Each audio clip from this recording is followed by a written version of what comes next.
It's hard to believe it's been more than 15 years since the original Michael Bay Transformers movie came out. As hard as they are for me to revisit as an adult, I really enjoyed those movies as a kid, and even still I have a lot of nostalgia for the first movie. Not to mention, they have had quite a large impact on the Transformers franchise in general, so it makes sense that Hasbro and Takara would launch a toy line dedicated to revisiting these films, if for no other reason than the original toys didn't really age well. And while my focus as of late has been on the G1 style toys, I have accumulated my fair share of Studio Series toys, so I should probably take a look at them as well. And what better place to start than with the big bot himself, Optimus Prime. Specifically, we're looking at Studio Series 32, the second release of Optimus Prime based on his appearance in the 2007 movie. Like in the film, Optimus transforms into a Peterbilt 379 semi-truck. Unfortunately, however, I find this to be a rather weak mode. Just looking at him, you can plainly see the robot mode feet sitting on the truck bed, which do nothing to hide the massive gap between the two halves. There is a trailer hitch molded in, but it barely resembles anything in real life.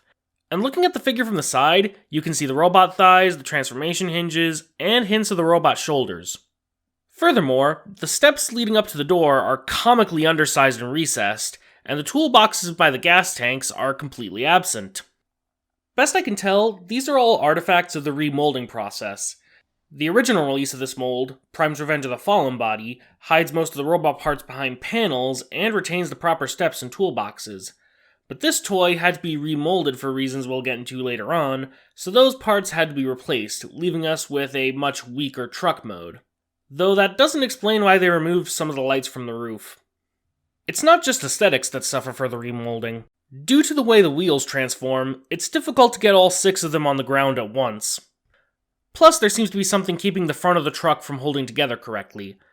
Again, neither of these problems were present on the Revenge of the Fallen version, so I can only assume this is the result of the re-engineered transformation creating clearance issues. There are some positives though. For one, there's storage in this mode for his gun accessory. There are slots on either side of his sleeper cab for it to attach, as well as tabs on either side of the nose, and slots for it to store on the truck bed. Also, the colors are nicer here than on the Revenge of the Fallen version. The red is much brighter and there's a lot more silver. It's still missing the gold gradient on the nose and the blue flames on the rear fenders, but it's still much better looking color-wise than the first release. I just wish the mold was as good. Transforming this figure is rather cumbersome. There are a lot of parts that clash together, and a lot of steps that need to be done at the same time. For example, the nose of the truck needs to be split apart and unfurled before the rear can be brought down, the rear needs to be brought down before the sleeper can transform, and the sleeper needs to be fully transformed before the nose can be brought up to form the arms. Once you get some practice in, it becomes easy enough, but it's definitely not as clean as the main Generations line. Just a consequence of the movie aesthetic. The robot mode is where most of the retooling comes together. While the Revenge of the Fallen release had a much cleaner truck mode, this version has a much better looking robot mode. Compared to that toy, the chest is slimmed down and lacks the center hinge, the backpack is far cleaner, and the tires on his thighs are far more visible. Though I will say that the armpit fenders still make him look a bit overweight. Still, he is far more screen accurate than the initial release. The movie Transformers are infamous for their intricate designs, so naturally this figure has a lot of molded detail. You can see all kinds of mechanical elements and panels molded into his shins and biceps, all the overlapping armor plates of his thighs and arms, and of course, all the interconnected truck parts that make up his torso. They even molded in the ab detailing he had in the movie, even though most of it is barely visible. He's a really nice looking figure, though I wish more of this detailing was actually highlighted with paint. He's also decently articulated. Ball-jointed neck, universal shoulders with adjustable guards, bicep swivels, 90-degree elbows, and wrist rotation. Below the belt, he has a waist swivel, universal hips, thigh swivels, almost 135-degree knees, and universal ankles. However, the truck tires on his thighs do impede some of the motion, especially when it comes to turning the waist or thighs. Still, you can get some decent poses out of him, and he's pretty easy to balance thanks to his large feet. While the Revenge of the Fallen version came with his battle blades, this version includes the ion blaster he used throughout the original trilogy. While it doesn't form out of his fuel tanks, it is sculpted to match the gun used in the films, and it even has a burn mark on the muzzle. It fits snugly into his hands, though it does look a bit small in proportion. Maybe that's just my imagination though. If you don't want him holding it, you can store it on his back like in truck mode, but it looks a bit odd in this mode. I prefer to just pose him with it, though it can also be mounted on the bottom of his forearm. While I don't own the first release of the mold, I'm told he can also hold that figure's blade weapons, though it's an awkward fit with his remolded forearms.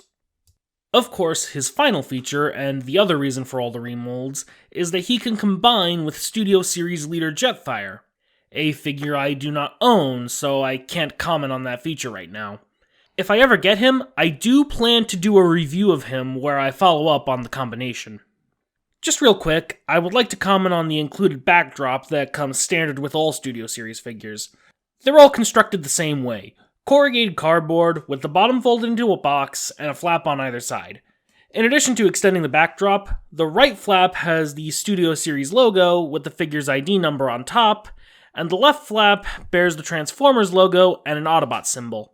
Then in the middle of the stand piece is the logo of whatever film the toy is based on. The only difference between the backdrops, aside from the printing, is that larger figures have larger backdrops, so I'm not going to go over this again for the other toys. This figure's backdrop is based on the highway showdown scene from the first movie. Specifically, it depicts the highway overpass off of which Bone Crusher tackles Optimus. It's a decent enough match to the movie, not frame perfect but very familiar, though I question why they chose this specific shot to recreate. I would have personally gone for either the beginning of the fight at the top of the overpass, or the end of the fight below the overpass, since it feels like an unnatural angle for a standing backdrop.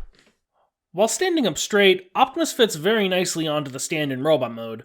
Some poses don't quite work, however, due to things like his backpack or his arms knocking the backdrop down.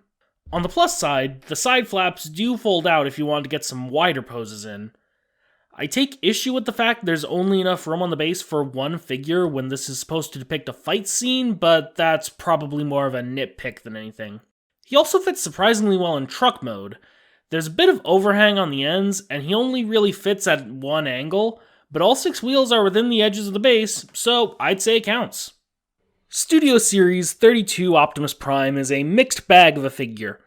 On the one hand, he has great articulation, an impressive amount of sculpted detail, a better color scheme, and looks much better in robot mode than the first release. On the other hand, the vehicle mode suffers quite a bit for those upgrades, with visible robot parts and issues holding together. Not to mention, there are much better Voyager Primes out there, like the 2010 Battle Blades figure. Really, this toy's main saving grace is its ability to combine with Jetfire, something no Voyager Prime toy has done before. If that feature doesn't appeal to you, I'd honestly recommend trying to hunt down the Battle Blades Prime over this. That said, however, the Studio Series figure is still decent enough, and if you can't find the Battle Blades for a decent price, this is a pretty good alternative.